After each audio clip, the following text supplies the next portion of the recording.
அவர் அந்த ஃப்ளெட்சர் கேரக்டர் போட்டு வந்தார். அந்த அளவுக்கு நேச்சுரலாக அந்த மேக்கப் அப்படியே ஒரு வெள்ளைக்காரர் மாதிரியே இருக்கிறார். ஜீப்பு வேகமாக வரணும், இவர் உட்காந்துருப்பார், ஏறிக்குவார், உட்காந்துருப்பார்.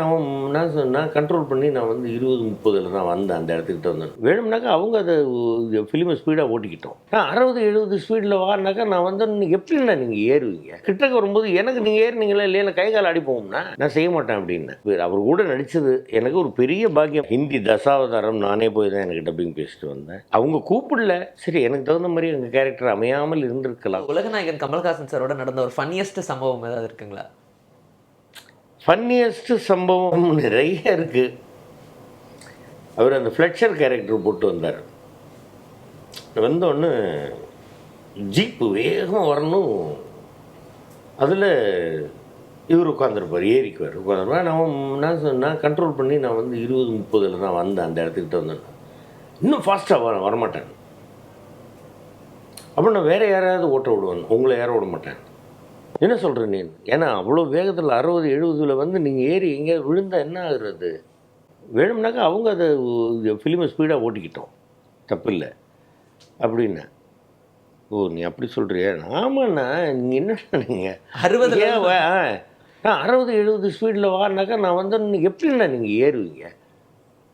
அதெல்லாம் வேண்டாம்ண்ணா, நீங்கள் எனக்கு கிட்டக்க வரும்போது எனக்கு நீங்கள் ஏறினீங்களா இல்லையா கை கால் அடிப்போம்னா நான் செய்ய மாட்டேன் அப்படின்னு.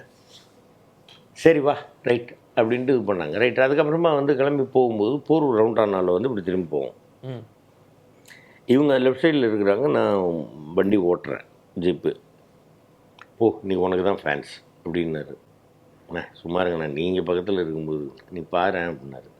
போன உடனே சைக்கிளை வந்து பார்த்துட்டு இதோட பட்டாபி அப்படின்ட்டு போயிட்டாங்க 2-3 பையனுங்க. இவர் யாருமே கண்டுக்கல. அப்படி அந்த அளவுக்கு நேச்சுரலாக அந்த மேக்கப் அப்படியே ஒரு வெள்ளைக்காரர் மாதிரியே இருக்கிறாரு. எவ்வளோ ஒரு பெரிய இது பாருங்கள், அது எந்த அளவுக்கு மெனக்கிடுறாரு அதுக்காக. இதில் வந்து அந்த ஒப்பனை கலைஞர்களுடைய திறமையும் இருக்குது, இவருடைய பொறுமையும் இருக்குது. அதில் நம்ம நினச்ச மாதிரி உடனே தொடச்சிட்டுலாம் போக முடியாது. ஒட்டுறாங்க, முகத்தில் வேர்க்காது. சாயங்காலம் அதை எடுக்கும்போது கொஞ்சம் கொஞ்சமாக அந்த லோஷன் வச்சு தொட்டு எடுக்க. இப்படி நீங்கள் எடுத்திங்கன்னா சதை வச்சுக்கோங்க. அவ்வளோ கஷ்டப்பட்டு பண்ணார் அந்த ரோல்லாம். அவர்லாம் உண்மையிலேயே ஒரு பேர். அவர் கூட நடித்தது எனக்கு ஒரு பெரிய பாக்கியம் பாருங்க. உத்தமில்ல என்னுடைய குருநாதர் K Balachander sir, K Viswanath sir, Kamal அண்ணா, நான் பொடிமூழ்னு ஆசையாக கூப்பிடுற ஊர்வசி, இவங்க 4 பேர் கூட நான் சேர்ந்து நடிச்சிட்டேன். சூப்பர். ஒரு பெரிய பாக்கியம் எனக்கு. அடுத்தபடியாக சூப்பர் ஸ்டார் ரஜினிகாந்த் சார். அண்ணா வந்து ரொம்ப எளிமை, கரெக்டாக அந்த டைமுக்கு வந்துடுறது. நான் முன்னாடி நின்று பஸ் நான் லேட்டாக வந்துட்டேன்னா அப்படின்னா, ஐயோ இல்லைண்ணா கரெக்டு தான், நீங்கள் இப்போ வண்டியை விட்டு நீங்கள் இறங்குனீங்கன்னா நான் வண்டியை நிறுத்திட்டு விடுவேன் தான், நான் வேறு ஒன்றும் இல்லைண்ணா. ஓ தேங்க்யூ. சொல்லணுன்னு தேவையா சொல்லுங்கள். 8 தோட்டாக்களுங்க படம் ரிலீஸ் ஆகிடுச்சு. நாங்கள் கோயம்புத்தூர் போயிட்டுருவோம், நான், ஒய்ஃபு, பொண்ணு, பையன் எல்லோரும். சுப்பையண்ணா ஃபோன் பண்ணார். ஃபோன் பண்ணி பாஸ்கர் பிஸியாக இருக்கீங்களான்னு. ஒன்றும் இல்லை சொல்லுங்கண்ணா, நான் வந்து ஊருக்கு போயிட்டுருக்கேன் சொல்லுங்கள் அப்படின்னு. இது சார் பேசணும் நாங்கள். சரி, ஒரு தடவை கூட நான் ஃபஸ்ட்டு அவருக்கு வணக்கம் சொல்ல ரஜினிநாத். ஏன்னா சுப்பையண்ணா பேசுவார், ஃபோனை வாங்கினோன்னு வணக்கம் பாஸ்கர் எப்படி இருக்கீங்கன்றார் அவர். அதுக்கப்புறம் தான் நான் வணக்கம் நான் சொல்கிறேன். எனக்கு ஒரு தடவை கூட நான் ஃபஸ்ட்டு வணக்கம் சொல்கிறதுக்கு வாய்ப்பு இல்லை. அப்போ 8 தோட்டாக்கள் பார்த்தோம் பாஸ்கர், என்ன பிரமாதமாக பண்ணியிருக்கீங்க, பர்ஃபார்மன்ஸ் ரொம்ப எக்ஸலண்ட்டு, ரொம்ப பிரமாதம். இந்த படத்தில் வந்து நான் என்ன சொல்கிறது, உங்களுடைய சின்ன சின்ன ரியாக்ஷன்ஸ் அது இதுன்னு அதை பற்றி ஒரு 5 நிமிஷம் பேசிவிட்டு, அந்த டைரக்டர் தம்பி நம்பர் கொஞ்சம் கொடுங்க, நான் ஃபோன் பண்ணி பேசுகிறேன். அப்பா எவ்வளோ டவுன் டு எர்த் பாருங்கள். ஊரு ஈகோவே இல்லை, இல்லை இதுதானே உண்மை. நீ பாருங்கள்.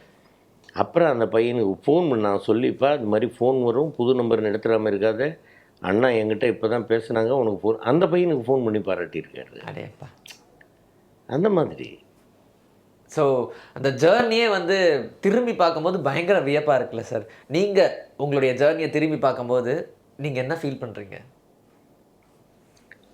ஒழுங்காக உழைத்திருக்கிறேன், உழைத்து கொண்டிருக்கிறேன், உழைப்பேன், அப்படிங்கிற ஒரு இதுதான் இருக்குது. எனக்கு திரும்பி பார்க்கும்பொழுது நான் உண்மையாக தான் உழைச்சிருக்கேன் அப்படிங்கிறதுல ஒரு சந்தோஷம், உண்மையாக உழைச்சிக்கிட்டு இருக்கேன் அப்படிங்கிறதுலேயும் ஒரு சந்தோஷம், உண்மையாக உழைக்க வேண்டும் அப்படின்னு ஒரு கவனம் அப்படிங்கிறது தான். வேறு ஒன்றும் பெருசாக இல்லை.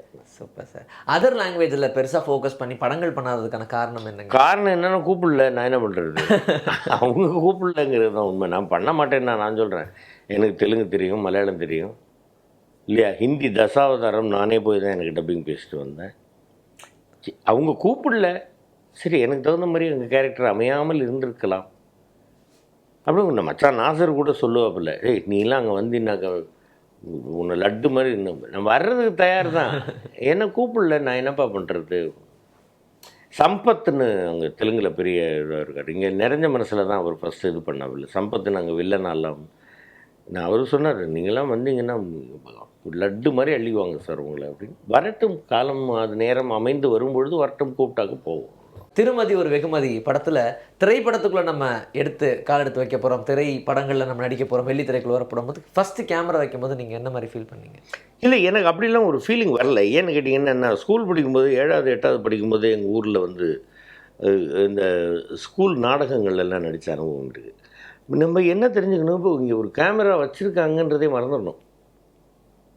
ஒரு கருவி நம்மளை படம் பிடிக்குது அப்படிங்கிறது கவனத்தில் இருக்கணும். ஏன்னா தேவையில்லாத எதுவும் நம்ம வந்து பண்ணிடக்கூடாது. மூஞ்சியில் சேஷ்டையோ இல்லை சொரியறதோ கொள்றதோ அந்த மாதிரி அது ரொம்ப இயல்பாக வந்து பேசிக்கிட்டு இருக்கும்போது இப்படின்னு இல்லைப்பா சரி நாளைக்கு வேணால் போகலாம் அப்படிங்கலாம். இதெல்லாம் வந்து நம்ம இயல்பாக அனுபவத்தின் மூலமாக வந்துடும். சில பேர் கை என்ன பண்ணுறதுனே தெரியாமல் இருப்பாங்க. நம்மளாம் அப்படி இருந்திருக்கிறோம். அந்த மாதிரி வந்து அதெல்லாம் ப்ராக்டிஸ் மூலமாக வந்துடும். அப்போது ஒரு கருவி நம்மளை படம் பிடிக்கிறதுங்கிறது கவனத்தில் இருக்கணும். ஐயோ கருவி நம்மளை படம் பிடிக்குதுன்ற பயம் இருக்கக்கூடாது.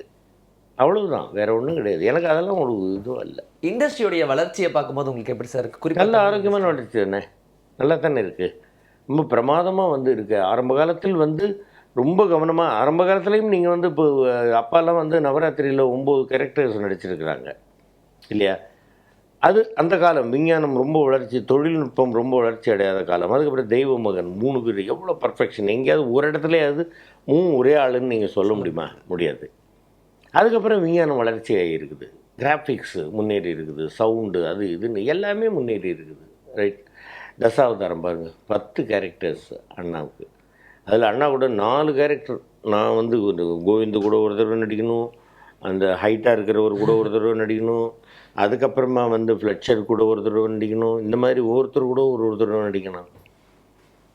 அது ஒரு பெரிய அனுபவம் இந்த தசாவதாரத்தில் நடித்தது. அதே மாதிரி பார்க்கிங் எடுத்துங்க. பார்க்கிங் வந்து புது இயக்குனர், அவருடைய கருத்து எப்படி இருக்குது, இப்படி இருக்கணும் சார், இந்த இடம் இப்படி இருக்கணும் சார், இப்படி பண்ணிக்கலாம் சார், நல்லா இருக்குது சார், ரைட் ஓகே. சில இடத்துல வந்து நம்ம சொல்லி இந்த இடத்துல இப்படி வச்சு சார் நல்லா இருக்க மாட்டோம், நல்லா இருக்குது சார், அப்படி வைங்க சார்.